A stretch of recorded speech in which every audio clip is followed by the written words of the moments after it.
Jumpa lagi dengan saya, Rinto Langitan. Hari ini saya akan share tentang Matius 5 ayat 43 dan ayat yang ke-44.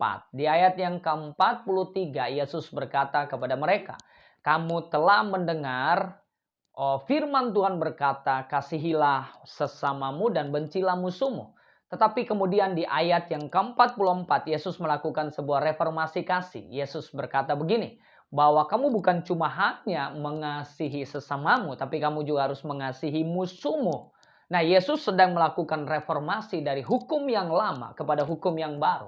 Dari sesuatu yang lama kepada sesuatu yang baru. Dari membenci musuh kepada mengasihi musuh. Pertanyaannya begini, kenapa Yesus melakukan reformasi kasih yang luar biasa ini? Nah, ada dua alasan yang hari ini kita akan bahas. Alasan yang pertama, ini bicara tentang budaya kerajaan Allah. Nah, budaya kerajaan Allah adalah sesuatu yang mempengaruhi keberadaan kerajaan Allah. Nilai-nilai yang ada di dalam kerajaan Allah itu yang harus ada di muka bumi. Itu sebabnya Yesus berdoa, "Datanglah kerajaan Allah, jadilah kehendakmu di bumi sama seperti di surga." Nah, itu sebabnya begini, kalau kita hidup di dalam budaya dendam, ya, budaya membenci, contohnya saya benci sama seseorang dan saya ingin balas dendam karena dia menyakiti keluarga saya. Nah, saya pastikan gini, ketika saya berhasil melakukan pembalasan dendam, nah maka anak dari yang saya balas dendam akan lakukan hal yang sama ke saya. Dan kalau ini terus-menerus, ini seperti sebuah mata rantai kegelapan gitu ya.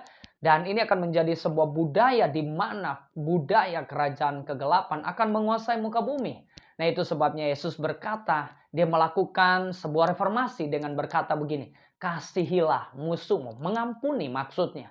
Sebab pengampunan adalah satu-satunya jalan untuk kita menghentikan budaya kerajaan setan ada di muka bumi ini. Pengampunan kita sedang menghancurkan mata rantai kegelapan pekerjaan setan di muka bumi ini. Dan waktu kita mengampuni, kita sedang melepaskan pekerjaan Allah. Kita sedang melepaskan budaya kerajaan Allah ada di atas muka bumi ini. Ini alasan yang pertama, supaya kerajaan Allah datang dan jadi nyata lewat kita orang percaya. Wow, dahsyat. Dan yang kedua adalah gini, supaya Injil kerajaan Allah dapat diberitakan ke seluruh bumi.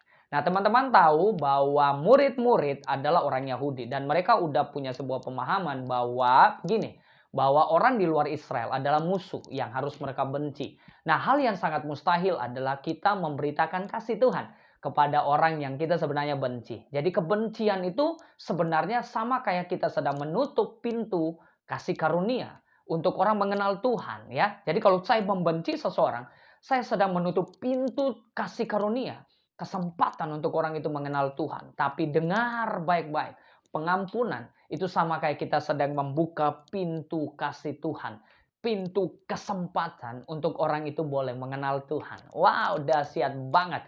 Nah, itu sebabnya murid-murid mereka diubahkan dulu untuk mengerti dan memahami bahwa hukum yang baru sedang direformasi. Bahwa kasihilah musuhmu, kasih orang-orang yang di luar Israel.